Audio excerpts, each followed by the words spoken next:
What's up guys, my name's Brandon, and today Apple released an updated version of iOS 14.5 Beta 1 to registered developers, and this build should be out to public beta testers soon. Now, this comes just 2 days after the initial Beta 1 release, which a lot of people had issues with, so I'm guessing that this is the reason Apple pushed out this updated build of Beta 1. But anyways, as usual, in this video, we're going to be discussing what's new in the update, talk about the performance, the battery life, some additional new features, and more. So let's start off with the size of this update. And you can see here, it came in at 117.7 megabytes on my iPhone 12 Pro, of course coming from the first build of 14.5 Beta 1. So the size should be very small if you are already on 14.5 Beta 1. And also I did notice that this is a new screen here. So we talked about in the previous video how the software update page had a new look, like when it's checking for updates and there are no new updates available.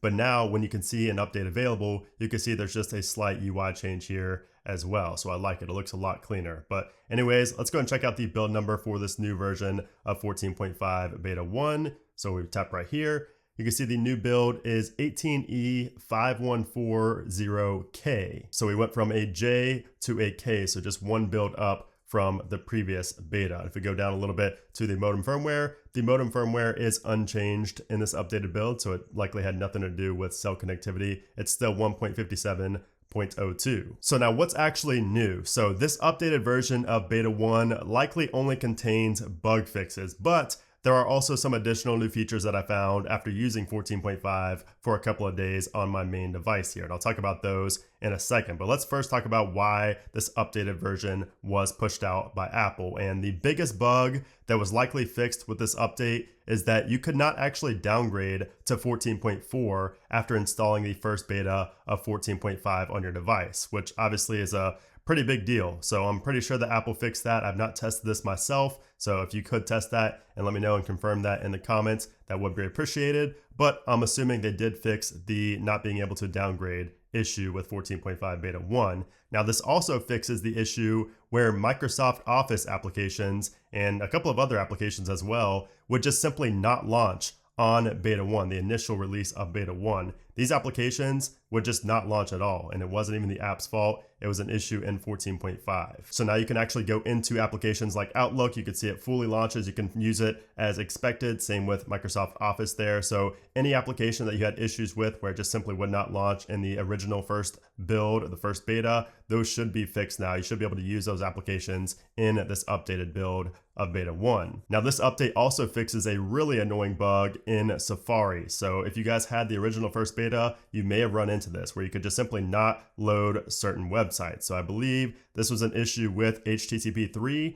and sometimes like sites like Mac Rumors, one time for me, Google would not even load. It said there was like a WebKit issue or something like that. And now I've not had that once since installing this new beta. So all three of those bugs and probably more have been fixed in this updated build of Beta 1. Now we also have some additional new features and changes in 14.5 that I did not cover in my initial What's New video. And I'll talk about more of these on the weekend as well. My follow-up video, as usual, is coming on Saturday, and I will include more new features and a lot more details about the software in that update video. So definitely make sure you guys are subscribed and stay tuned for that follow-up coming on Saturday. But one of the main things I noticed in this update that I really liked came inside of the Maps application. So inside of Maps, you will notice that we have a new UI, and this actually makes me want to use the Maps app now. I've hated the Maps app for the longest time. I think ever since it was announced, ever since it was even an app, I've hated it. I've just loved Waze and Google Maps much better. But now the Maps application actually has where you can kind of go through your turns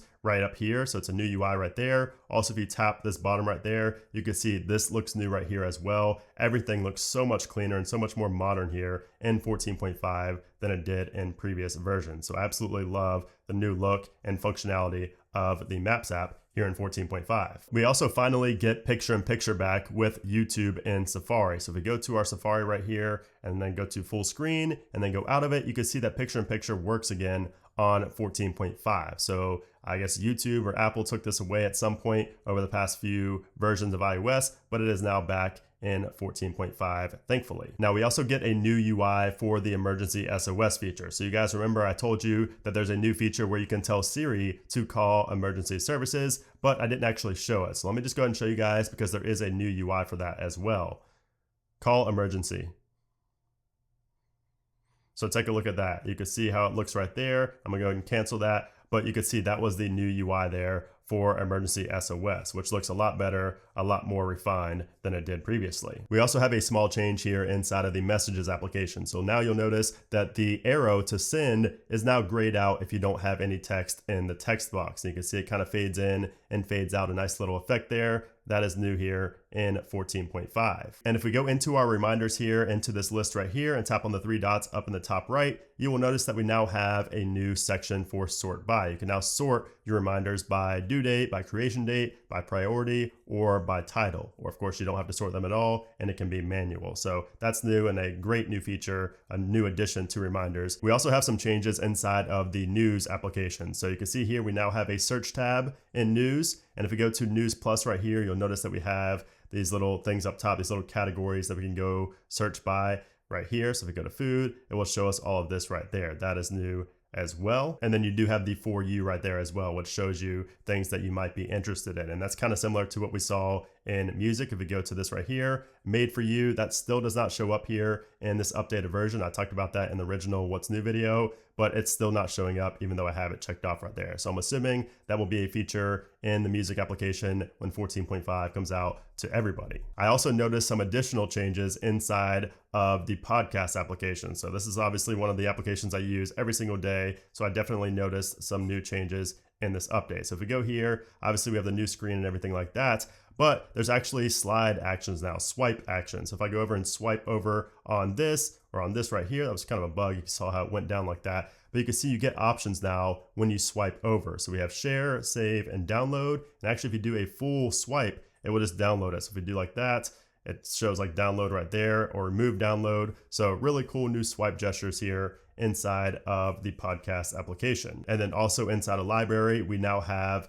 icons next to the different sections here like we have in the music app. And there are probably a lot more features and changes that I did not even cover yet that I will discover within the next couple of days after using this daily on my main device. So I will cover those once again in my upcoming follow-up video, my follow-up review on 14.5 beta 1. That will be here on Saturday, so stay tuned for that. Now, as far as bugs and bug fixes go, 3 of the biggest bugs that I was going to discuss in my follow-up video this weekend have been solved in this new updated version of beta 1. However, there are still a couple of other bugs that I wanted to address. And the first one has to do with AirDrop. So a lot of people are having AirDrop issues, myself included. This actually just happened today, this morning, before this updated build came out. And then I tested it again on this updated build, hoping it was fixed, and it's still not fixed. So AirDrop definitely has some issues. I noticed that transfers just take forever to initiate, and then they just end up failing. And there's really no reason why. Everything's on Wi-Fi, everything's moving fine, the speeds are fine. So I'm not sure why, but AirDrop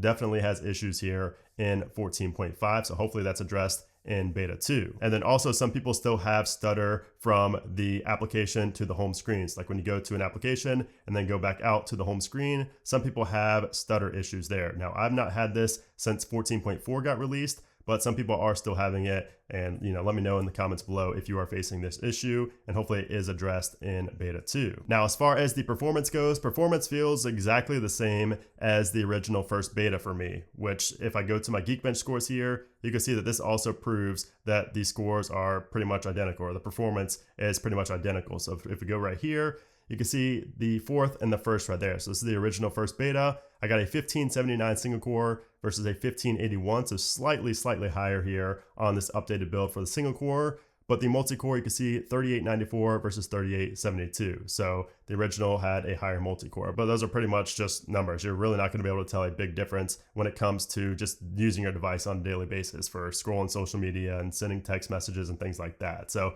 this is going to feel identical to the first beta. Now, as far as battery life goes, after using this for a couple of days, I feel like the battery life in 14.5 beta 1 is about the same as 14.4. a little bit less if I had to say more or less battery life that I get in a day. So it is a first beta, so I am cutting it some slack. But if I had to say if it got better or worse battery life than 14.4, I would say worse. It does last less time than it did on 14.4, the final version, which is expected. But of course, it's still way too early to say, for sure if the battery life is good or bad on this device on 14.5 beta 1, but I will have a better idea as well when my follow-up video comes out this weekend. So now when can we expect to see iOS 14.5 beta 2 and then also public beta testers? I know you guys are probably wondering, when are you going to get 14.5 beta 1, or are you just going to, are we going to get skipped? So I think that beta 1 for public beta testers could come out as soon as even today, later today, or tomorrow, and if not one of these 2 days, then early next week. I don't think Apple's going to skip beta 1 for you guys. That's what they used to do in the past, but I don't see them doing that with iOS 14 and not 14.5 here. So, but as far as 14.5 beta 2, it's hard to say at this point, especially with a re-released version of beta 1. So I would say that at the earliest, we could see it next week, but I'm starting to lean more towards 2 weeks. So maybe the week of the 15th. But again, we will see, and I will keep you guys updated over on Twitter. And of course, I will make a video here on the channel as well when that update gets released. But yeah, guys, that's pretty much it for this new updated version of 14.5 beta 1. Let me know what you think about it down in the comments below. And of course, if you enjoyed this video, I would appreciate if you gave it a thumbs up. And also make sure you guys do subscribe so you don't miss my 14.5 beta 2 coverage. And then of course, my 14.5 public release video when that officially launches, which will likely be next month. But yeah, guys, thanks again for watching, and I'll see you soon.